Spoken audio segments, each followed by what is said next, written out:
Assalamualaikum warahmatullahi wabarakatuh. Halo teman-teman semua. Perkenalkan, kami dari kelompok 3, mahasiswa program studi statistika Universitas Negeri Gorontalo. Nama saya Niluh Dianiswarningsih bersama dua rekan saya yaitu Mutiara Ilato dan Bella Silvana. Pada video kali ini akan menjelaskan materi kelompok 5 mengenai sejarah dan perkembangan aplikasi statistika. Tujuan dari dibuatnya video ini adalah untuk memenuhi tugas mata kuliah filsafat ilmu.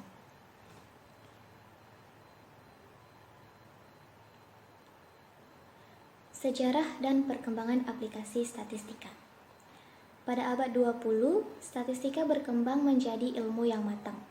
Selain di bidang pertanian, statistika berkembang pada bidang psikologi, ekonomi, sosiologi, industri, dan lain-lain. Perkembangan statistika di bidang pertanian cukup banyak, terutama dalam penggunaan perancangan percobaan yang memang sudah diawali pada masa Fisher. Perkembangan statistika di bidang ekonomi yang dikenal dengan istilah ekonometrika dimulai tahun 1920 yang dipelopori oleh Ragnar Frisch dan Jan Tinbergen. Ekonometrika adalah cabang dari ilmu ekonomi yang merupakan integrasi antara ekonomi, matematika, dan statistika. Walaupun demikian, powerful perkembangan ekonometrika kurang mendapat sambutan hangat dari ekonom-ekonom besar yang kurang sreg dengan pemodelan, termasuk John Maynard Keynes.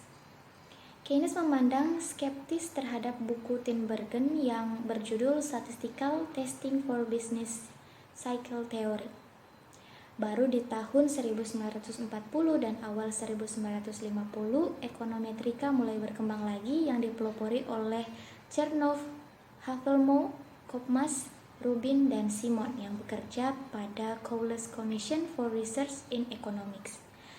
Peran statistik cukup besar dalam ekonometrika, terutama dalam hal metode estimasi parameter model ekonometrika yang pada umumnya terdiri dari beberapa persamaan yang saling terkait.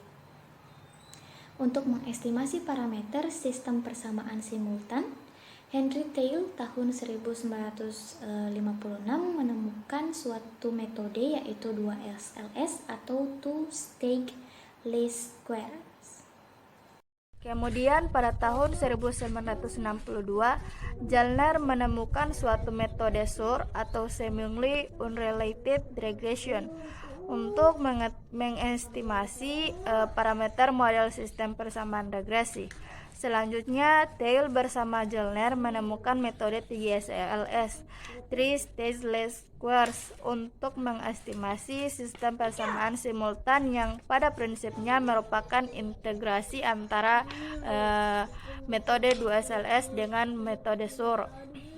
Model ekonometrika pada umumnya dibangun berdasarkan data yang bersifat time series, sehingga memunculkan model distribusi lag maupun autoregressive yang dikembangkan oleh Narloff pada tahun 1972. Pada umumnya, model-model tersebut terjadi pelanggaran asumsi klasik atau autocorrelation heteroskedasticity, sehingga belakangan muncul suatu model yang dikenal dengan ARCH.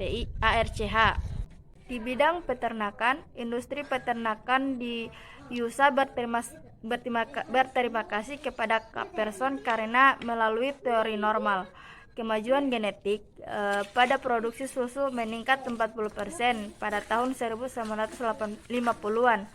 Untuk analisis genetika kuantitatif, umumnya dipergunakan statistika tingkat tinggi seperti Bayesian statistik. Di bidang industri, peran statistika yang menonjol adalah dalam bidang pengendalian kualitas dan penerapan rancangan percobaan faktorial sebagian, yang berusaha meminimumkan jumlah percobaan yang relatif mahal. Hal ini dapat kita kenal seperti pada metode Taguchi yang ditemukan oleh Dr. Geinichi Taguchi dari Jepang sekitar tahun 1980 yang disebut juga offline quality control. Walter Shewhart seorang fisikawan Amerika yang bekerja sebagai engineer dan konsultan tahun 1924 menunjukkan ide pengendalian kualitas secara statistik atau statistical quality control melalui penggunaan control chart atau round chart. Pendekatan ini dapat memberikan tanda jika proses produksi menyimpang dari target, yang disebut juga one line quality control. Oke, baiklah. Selanjutnya, pada tahun 1930, William Edward Deming yang berguru pada Seward untuk masalah manajemen tertarik terhadap aplikasi statistika untuk merencanakan pengendalian kualitas dan metode perbaikan proses untuk industri. Ide-idenya disarikan dalam 14 poin untuk manajemen yang dikenal sebagai 4 prinsip Deming. Misalnya, salah satu poin menyatakan jangan memilih supplier karena harga, tetapi pertimbangkan kualitas dan pilih supplier yang menggunakan quality control. Untuk memperbaiki proses Deming, memperkenalkan langkah-langkah tersistem yang dikenal dengan nama PDCA, Plan, Do, Check, and Action.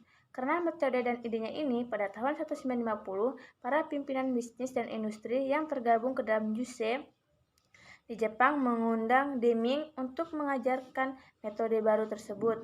Penggunaan metode Deming secara luas di Jepang berpengaruh terhadap pemulihan industri dan ekonomi Jepang yang hancur setelah Perang Dunia Kedua, yang akhirnya terjadi economic booming bagi Jepang pada abad ke-20.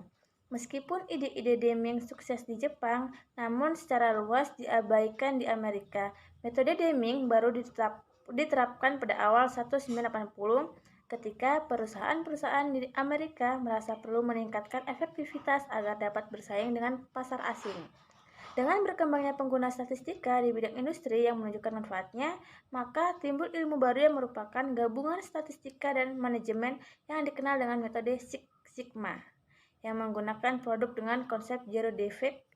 Metode ini banyak diterapkan di industri-industri besar seperti Motorola, General Electric Company, Kodak, dan lain-lain. Itulah tadi penjelasan mengenai sejarah dan perkembangan aplikasi statistika dari kelompok kami. Lebih dan kurangnya kami mohon maaf. Terima kasih. Wassalamualaikum warahmatullahi wabarakatuh.